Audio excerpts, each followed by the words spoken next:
Okay, so this one's going to be 3 and 4 of this lesson. Okay, so we've got functions h of x, which is negative 3x squared plus 5. And then we've got g of x, 6x minus 8. And so on this one, you're going to be doing division, but it's going to be a problem where you're going to substitute a number in. So you're going to set up the division. So it's h over g. And then you can go straight, because at this point, you know, I don't know what to do from there. So you just could go ahead and put your 4 in. So you go straight and substitute in.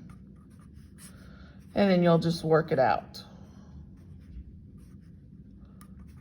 So we've got 4 squared, which is 16. So that's negative 3 times 16 plus 5. That's 24 minus 8. This will be negative 48 plus 5.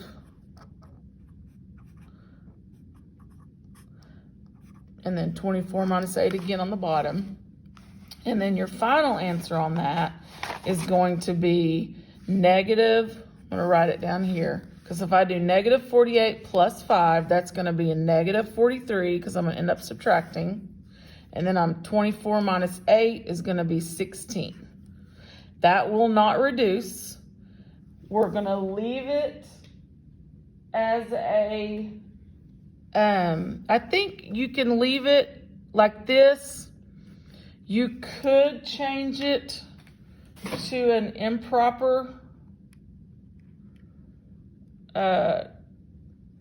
fraction, because I do believe on that problem they have the in the toolbox, they have it where you can do the mixed number.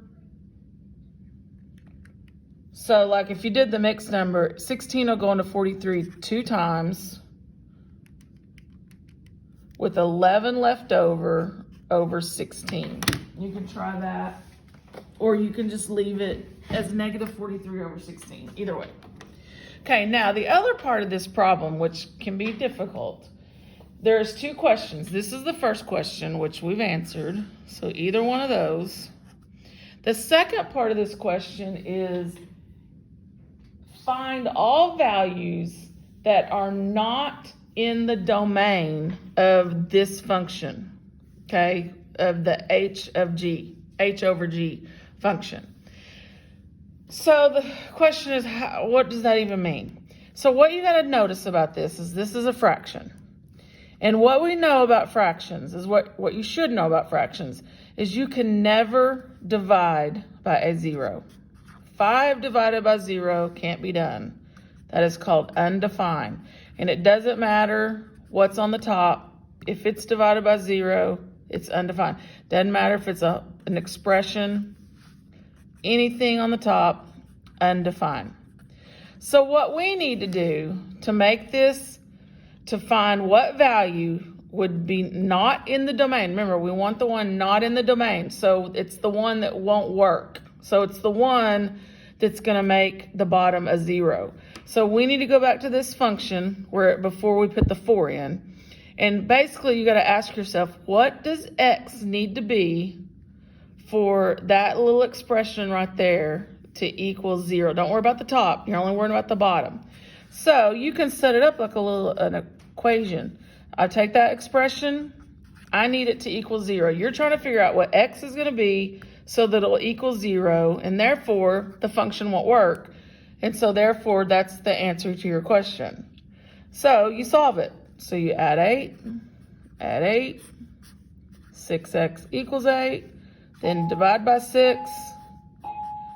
X equals 8, 6, which will reduce because 2 will go into those, 4 thirds, and then leave it like that, see if that'll work in it, because I think it'll either give you a regular fraction tool or a mixed number tool, but if you make it a mixed number, it's 1 1/3. That is the only number that is not in the domain of this function. That's the only number that will make this function not work. Because if you put 1 1/3 in for this x on the bottom, it zeroes out that bottom, and then the function doesn't work because it's got a 0 on the bottom, and anytime you divide by a 0, it's undefined. So this is your two answers for this question. That one's the first answer, this is the second answer. Okay, we're gonna do one more of those just because that part can be a little bit difficult. So number 4, same kind of problem.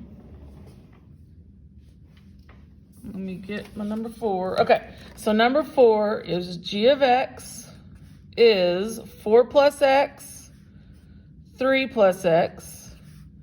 F of x is 9 minus 4x. Okay, so we're going to do the same thing. We're going to do first a quotient problem. So g of f of -5.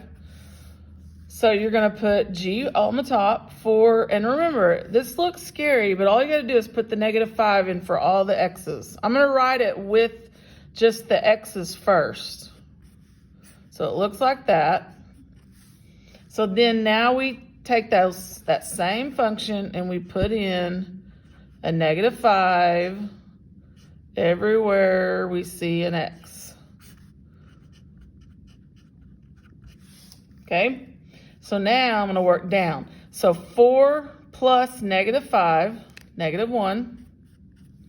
3 plus -5, -2. All over 9 minus 4 times -5. So first let's do -4 times -5. That's going to be positive 20. So then you've got -1 times -2, which is positive 2. And then 9 plus 20, 29. So that's your answer to the function, this quotient function of -5. Okay, now we're going to ask the same question. What number for x, what number would not be in the domain? So go back to your original fraction. What number could x be right here on the bottom that would make this whole thing a 0? So we're going to do the same thing we did the last time. We're going to set this little expression equal to 0 because we need to figure out what x would be for this to equal 0. So we're going to solve it. Subtract 9.